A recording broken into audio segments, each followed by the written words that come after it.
2022 के चुनाव को लेकर के जहां दिग्गज नेता कुरुक्षेत्र पहुंच चुके हैं अपनी अपनी पार्टियों के साथ, अपने अपने धुरंधरों के साथ, वहीं पर एक नाम आ रहा है समाज सेवक पार्टी के राष्ट्रीय अध्यक्ष रजनीकांत दुबे जी का, जो कि राज्यसभा चुनाव में वो बीजेपी सपा बसपा पे क्या कहने वाले हैं। नमस्कार, मैं नीरज वाल्मीकि, आप देख रहे हैं पीवी न्यूज 24।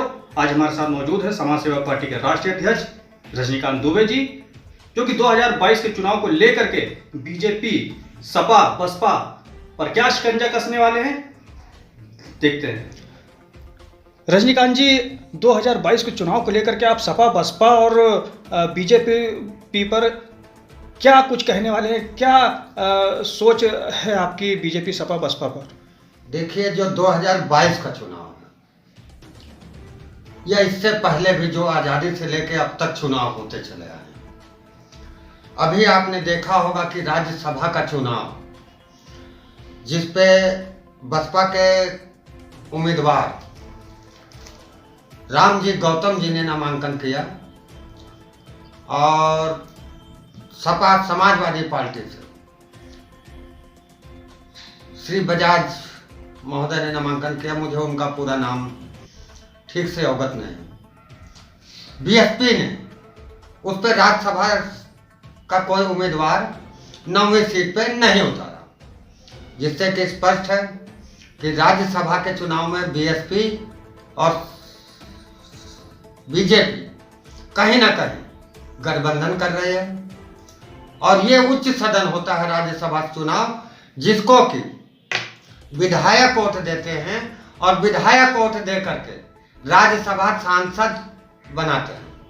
अब प्रश्न ये है कि एक तरफ भारत को कहा जाता है, यही सपा बसपा कांग्रेस सभी लोग कहते हैं कि भारत एक लोकतांत्रिक देश है, और जब लोकतांत्रिक देश है तो हर चुनाव, चाहे वो राज्यसभा सदस्य का हो, उच्च सदन का हो, चाहे राष्ट्रपति का हो, चाहे राज्यपाल का हो, या किसी का भी हो, या महामहिम राष्ट्रपति का ही क्यों ना हो, वो सारे चुनाव जनता द्वारा क्यों नहीं चुने जाते हैं।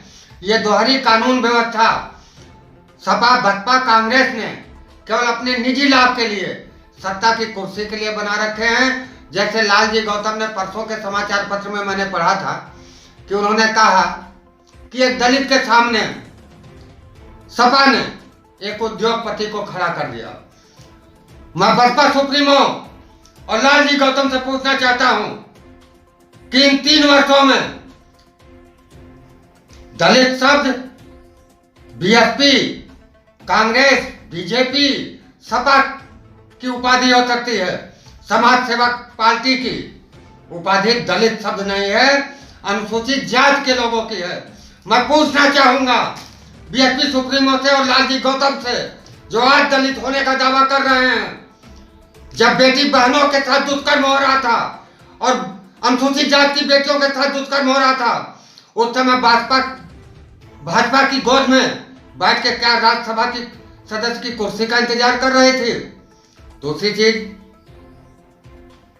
चूंकि ये आम जनता को समझना होगा कि आम जनता निचली सदन को चुनती है, विधायक चुनती है। विधायक जो है राष्ट्रपति को चुनते हैं और राष्ट्रपति को हटा भी सकते हैं, और राष्ट्रपति राज्यपाल को मनोनीत करता है।